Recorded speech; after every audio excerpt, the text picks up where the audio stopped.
Over the past year and a half after discovering that Steam does in fact have cool ways to display achievements, I found my younger self's desire to achievement hunt and perfect games revived once again. The joy and fulfillment I receive when seeing that 100% completion on a game is exhilarating and gets me excited to play new games and explore old ones, collecting digital dust on my digital library bookshelves. Being able to see my progress, show off my favorite games and my favorite achievements on my Steam profile is awesome, even if it's just me caring about it. Studying achievement lists and their design has been a hobby of mine for some time now, as lame as that sounds out loud, but it's a great way to explore and understand the developer's mindset on what it means to complete their game. That's what I want to explore in this video. What makes an achievement good or bad, and how companies use and misuse the achievement system to affect player enjoyment, exploration, and playtime. Disclaimer, this video is all about achievements and trying to explain from a player's perspective how to build a good achievement list for a better user experience. I have no actual developer skills or knowledge on what it takes to create, design, or publish a video game. If you'd like a more expertise look at this topic, I would recommend this GDC Vault presentation, this University of Central Florida dissertation that actually reads pretty well, or this quick Let It Go article, all of which were interesting looks at this topic. Links will be down in the description. So, all of this will be in the mindset that I do care about achievements, and there is a community of gamers out there that do as well. Whether you do or not, I hope you enjoy this video and let me know what you think in the comments. With that out of the way, let's start by traveling back in time to the year of... I don't actually remember the exact year, but it was around my middle school years, I think. Anyways, before I was on PC, I had an Xbox 360. On Xbox you have Gamerscore, which is total points given from achievements, and each achievement has its score determined by the developer, typically based off the degree of difficulty to obtain said achievement. This made it easy to compare to friends and compete constantly to be on top. That said, I don't recall most of my friends caring about Gamerscore, and I wasn't very good at perfecting games, but I still tried to get as many achievements as I could. But when my 360 died in 2015, RIP my beloved, and I eventually built my PC, I never really saw any way to display my achievements on Steam. Sure, games had achievements and you could 100% them, but I wanted a fun way to visually see my total progress, like the Gamerscore. So not seeing this possibility on Steam made my happy brain parts not so happy, so my career as a mediocre hunter of achievements would die. Until April of 2022, when my Steam profile hit level 10 and I was presented with the option to add a showcase to my profile, with some of these options being for us achievement gatherers. Now, I have a simple answer as how it took me 7 years to reach level 10 or even realize that this was a possibility all along. I'm smooth-brained. I guess I just never thought that Steam level did anything besides show that you own and play a lot of games. Nevertheless, having a cool way to show off my achievements primarily for myself was just what I needed to start my engine and kick off my attempts to collect as many achievements and perfect as many games as I could, and I'm happy to say that I still love doing it a year and a half later. I think I started around 10 to 15 perfect games and now I'm at 141 perfect games, so I may have gone a little too hard. Also, what is that bright lamp in the sky? Can someone dim that a little please? I think it's making the dirt outside green and that doesn't look safe to touch. All this to say, I at least have a modicum of experience in achievement hunting, so I want to give my 2 cents on how a developer can design its achievements to retain players while also giving those players a realistic, enjoyable challenge to overcome. Prior to anything, we have to start at the base level. What makes an achievement good or bad? How can we determine if the achievement was created with the player in mind? While every game is different, I tend to use these 3 statements to determine if the achievement is good. 1. It is reasonably possible to get this achievement. 2. The degree of difficulty is fair. And 3. The degree of time needed is fair. It sounds obvious that an achievement should be possible to get, but you'd be surprised on how often this comes up. Let's start with a good example. In Celeste, you get an achievement for completing every A and B side for each chapter, multiple achievements for collecting strawberries by doing optional side puzzles, and 1 for completing a hidden minigame. All of these are things most players would already complete and the average player would be able to do. However, in Gary's mod, the game wants you to do way more than reasonable.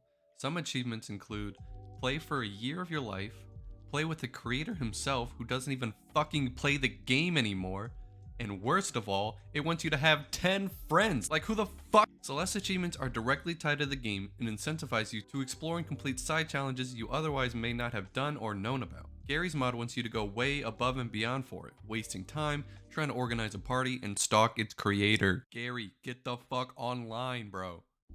Achievements should range in difficulty, but we don't want to go too extreme so that the average player has potential to 100% the game. Apex Legends is full of cool, playable characters with their own distinct playstyle. Since the game's objective is to kill and win, the achievements don't stray far from that initial goal.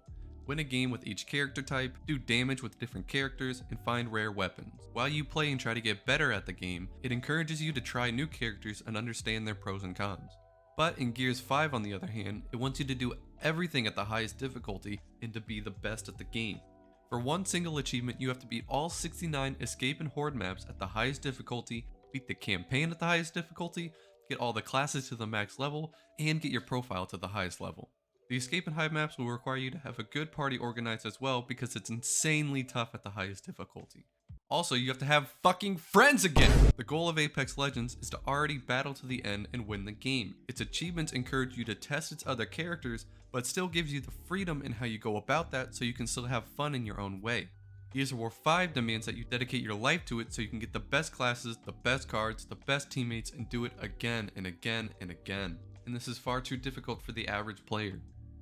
For our third prerequisite, sure, games take time to master and get better at, but going for its achievements shouldn't feel like a 9-to-5 job, and I feel like it shouldn't be super far out of reach that I can never get it. Batman Arkham Asylum has a great runtime, being a fantastic game while not forcing the player into too many challenges and staying too long, like future installments. You get achievements for getting better at the game as you go along, finding a good amount of collectibles, and perfecting the challenges. But if we look at an idle game like Cookie Clicker, it forces you to wait. Yes, it's an idle game, so it is reasonable to have some wait time, but I mean you have to wait an entire year to get enough sugar lumps as you get one per day, and for one achievement you have to get 365 of them. When you're done with that, you're gonna have to keep waiting for another year and a half until you have enough sugar lumps to get all buildings to level 10. Then keep playing and playing until you get 700 of every building. Arkham Asylum rewards you for getting better at the game as you were already meant to. You get extra dialogue, challenges, content, and achievements by going for collectibles and completing endgame challenges. Cookie Clicker makes you wait. Waiting is not really something to feel accomplished about, and the reward itself is nowhere near worth the time. An achievement should reward you for playing the game and exploring the finer details, finding new game modes, playing different characters, taking on side quests, and everything the developers packaged into their game. While there are always exceptions, achievements should not force you into wasting time, doing tedious or repetitive tasks, or overcoming incredible RNG. If you are annoyed and not gaining a sense of accomplishment, it's probably a badly designed achievement. You can have as many achievements as you want these days and they can be whatever you want, so keep it simple and keep it fun. Now that our foundation is set up, we can move into grouping these achievements together into categories. Obviously there are no official categories for achievements, so I put together a list that I thought was a good representation of what good categories can be. Tutorial, campaign, exploration, game changers, collectibles, and challenges. And some bad categories can be multiplayer specific, co-op party required, heavy RNG dependent, and long time requirement. Now these will overlap with each other. It's not feasible to keep it fully clean and organized, so I will try my best to explain my thoughts. Let's begin with the good. Tutorial achievements, typically nice and easy. Do the tutorial mode, finish it, be rewarded. It's an easy way to reward the player, especially new ones, for learning about the game and preparing them for the future. It's really hard to mess this one up. Campaign achievements. They reward the player for going through their story. I personally believe that you should have an achievement for each level or section so that the player can break it up into good playable sections. I know some people find it useless, but you still did it and you should get something for your time. Not everyone finishes every game's campaign, so I'm 100% okay with level complete achievements. You want the player continuously progressing and reaching milestones, and unlocking an achievement lets the player know that this section is done and to be ready for something new and exciting. It also helps if you have some mini objectives during those levels so that the player can experience something unique upon each playthrough. A great example is Call of Duty Black Ops. In this game, you get an achievement for completing a level or two on veteran difficulty and for completing the entire campaign. There are also side objectives per level where you can earn achievements for completing unique tasks to either challenge you or have you explore the map. For example, on the Rebirth level, you can get 2 unique achievements. Make it through the Nova Gas without dying, and kill 7 monkeys in under 10 seconds. The campaign is chock full of achievements like this, giving you another reason to play through again. Exploration is exploring the campaign besides the linear path you could take. Side quests, finding new areas, meeting NPCs, finding Easter eggs, etc. These achievements incentivize the player to explore the game that you put so much work into and discover all that your game has to offer. A good example is Borderlands 2. The Borderlands franchise has always been known for filling its game full of Easter eggs, memorable characters, and locations. So tying achievements to these is a good way to reward the player for discovering all of its locations, finding new weapons and gear, and completing its side quests. Game changers can give players another reason to try out possibly uncommon game modes or weapons that they may not have tried in the first place. Despite our best efforts, we gamers tend to fall back on what we like and we rarely stray from that path. Give us something for dipping our toes in new waters and we might find something new to enjoy. An amazing example is Crab Champions. This awesome roguelike shooter is full of unique weapons and modifiers, so the game has achievements tied to each weapon for completing a run on normal and nightmare difficulty and completing runs collecting certain types of modifiers. Through this, you can learn what playstyles you enjoy the most, how to make best use of every weapon and mod, and you get some achievements on top of it. Collectibles are found in many story-based games, and when done correctly, awards a player for looking closer at their surroundings and sometimes solving small puzzles. When done incorrectly, can make the game feel like a repetitive chore. Nevertheless, if the game does have collectibles, the player should be encouraged and rewarded for collecting them. A good example is God of War 2018. This game's collectibles are great on two fronts. They give you more in-game content such as lore, weapons, and cosmetics, while also giving you achievements to show off. Kill Odin's ravens, find hidden treasure, and find shrines and artifacts to learn more backstory. It is a great way to keep players exploring its world and being more immersed in its story. Challenges will always be where my favorite achievements lie. They test your skills and knowledge of the game. Typically, you don't want to go overboard on difficulty, but I do enjoy having one or two that truly test you as long as it isn't egregious. I'm talking about be number 1 on the world leaderboard egregious. Don't do that. It still has to be feasible by most people given enough practice. Modified runs, speed runs, combat modes. Anytime you give your player a new opportunity to play the game differently, we should aim to attach an achievement to it as a small thank you and a way to show off their accomplishment. A great example is Hollow Knight. This game is known for its difficulty and large world for the player to explore and find bosses and challenges to take on. The game encourages you to take on unique challenges outside the normal boundaries of the game by either speedrunning the game, complete boss-only trials, beat the game without dying, achieve 100% status, or beat the game without dying and achieve 100% status. You get a true sense of accomplishment by completing these challenges and they feel fair for the time and effort needed to complete them. Now I want to shift to some categories that I typically dislike and find annoying, as I'm sure many achievement hunters out there would agree. Not always bad, but can easily be frustrating. Multiplayer specific. My issue with these is that games eventually die off, and thus they cannot be realistically obtained anymore. Also, there can be a lot of achievements in multiplayer that rely on your teammates and or enemies doing something, which is terrible. If you are forced into a certain playstyle, especially an off-meta playstyle, then you will probably be unhappy going for it and your teammates will resent you for going for it. I got Tomb Raider around July of this year, and it came out in 2013, meaning its multiplayer achievements were practically impossible to get. I tried to get these naturally, but it took 10 minutes to find 3 players, so getting kills and reaching a high level is just not feasible. The multiplayer just died off fast, and the chances for people to 100% naturally died with it. Thank God for Sam in cases like this. Co-op party required. Similar to the last category, people go to different games. Maybe they didn't like the game, or they just don't have enough people, or too much organization is required, or maybe you just like playing some games on your own. I dislike these types of achievements because it requires outside forces to help you, otherwise you can't even attempt the achievement. An example, Gears 5 again. This series is unfortunately not as big as it used to be, but its achievements would make you think that it's the biggest release of the decade and that everyone would be playing it for decades to come. Completing games with gear allies, leveling up your ally status, playing through the campaign, yada yada. I highly dislike these achievements as this type of game I enjoy playing by myself, and I'm not going to convince my friends to buy this game so I can get a few achievements. RNG dependent is self-explanatory. If you have to rely heavily or solely on randomization, then it's likely an awful achievement to have in your game. If I can go through multiple runs without seeing all the necessary parts, then your game better be a freaking masterpiece if you want me to continuously play and play until all the stars align. Even then, it's probably not worth it and you should reconsider the achievement. A prime example is Shotgun King: The Final Checkmate. This game is actually very fun and unique. Making a puzzle shooter from chess is super cool and I love it, and it plays very nicely. However, making its achievements depend entirely on RNG is frustrating and a giant mess. I have done so many runs going for one specific achievement, and sometimes I'd be missing 1 or 2 cards by the time I reach the final floor. And if I realize that I can't go for that certain achievement, now I have to open up the achievements list and determine what I can even go for, and probably not even get the right fucking set, These achievements are terrible without having a better way to acquire specific cards.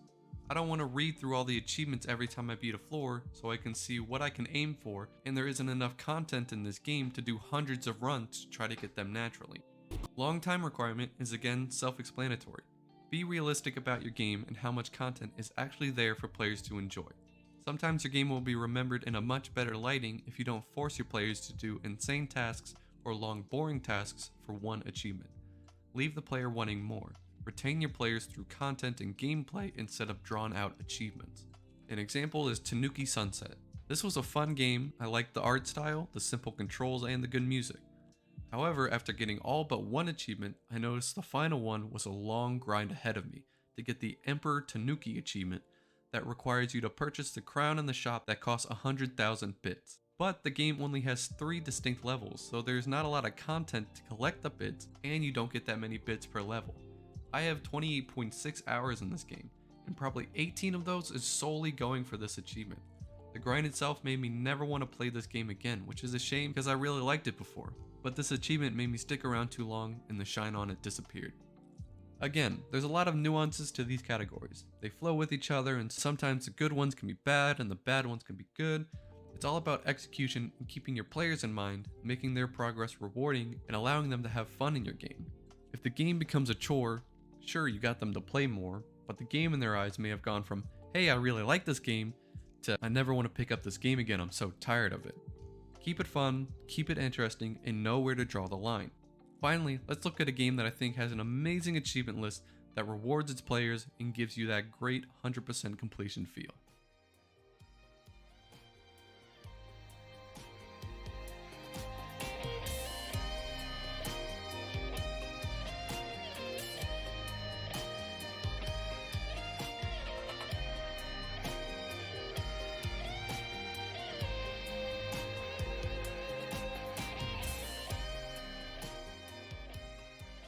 Risk of Rain 2, one of the greatest games I have ever played. This roguelike deserves its 96% positive rating with 167,000 ratings on Steam.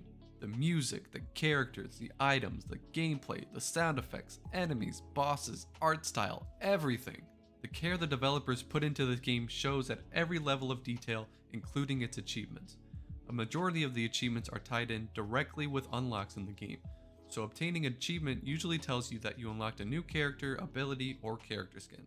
Allowing these to intertwine with each other is perfect and prime example on how the developers can get their intentions and challenges to the player in an exciting manner.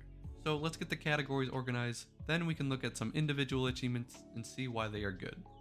Boom, bam, bop, pow. As previously stated, these categories can easily overlap with each other, so this is how I personally categorize the achievements for Risk of Rain 2, which should do fine for the basis of this video. While Risk of Rain 2 is a roguelike and doesn't have a linear story, to beat the game you still have to traverse through stages and defeat a final boss or obliterate yourself. So as it should, the game has achievements for beating a stage, beating the game, and beating the game on the hardest difficulty with any character and all characters, keeping it simple and organized to incentivize the player to unlock the other characters and master their abilities. But how do we get these new characters? That's where we connect our exploration section. As you get better at the game and go farther, you'll have some unlocks for simply playing, a great way to retain players by giving more content as they play. Others can be unlocked by exploring the different stages and completing hidden tasks to obtain other characters. The Artificer can be bought in the hidden stage Bazaar Between Time. Drop down this stage to find a secret portal and beat another hidden stage to unlock Acrid. Rex is activated if you bring your drop pod's battery to stage 3 without going below 50% health and interact with them. The game is giving you more content and rewards if you explore its stages and discover its secrets.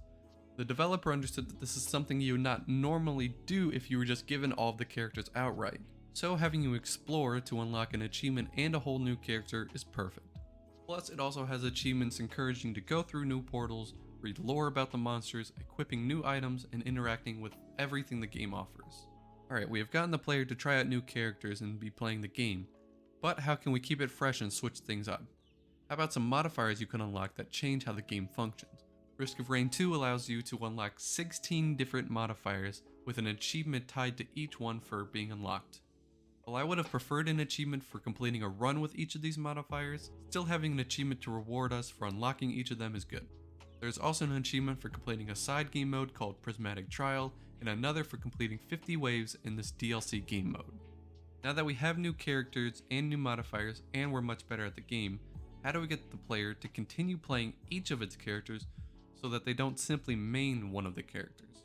Risk of Rain 2 accomplishes this by attaching 3 unique achievements to each character, which will also unlock a new ability for each achievement. This is a fantastic way to keep things fresh for the player, as it gives them something new to aim for besides just completing the runs. And getting a new ability and achievement for completing these is beautiful.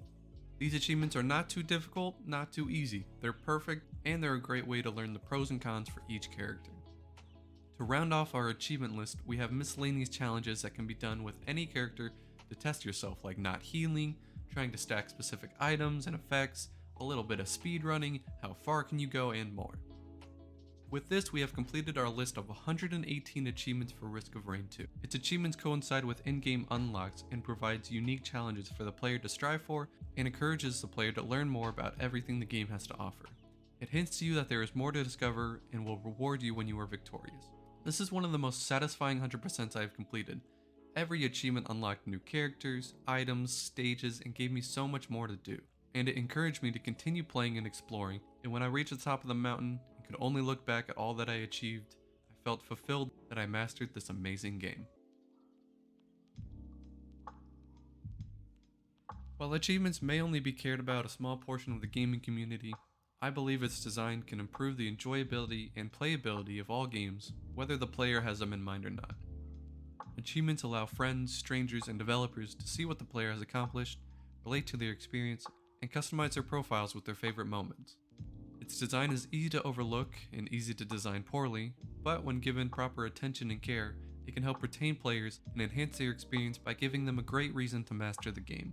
Looking at my own list of perfect games, I'm happy that I did most of them. I learned so much about each game that I probably wouldn't have if I just played it normally, and I enjoyed trying to comprehend what the developer wanted the players to experience. What did it mean to them for their game to be 100% completed? Then I look at games I have yet to 100%, and I get excited in hopes that they bring new life into old games or enhance the experience of new ones. I hope more developers build their achievement lists with the player in mind and create an exciting list of challenges for us to overcome. This is a hobby that I truly love, and I just can't get enough of it.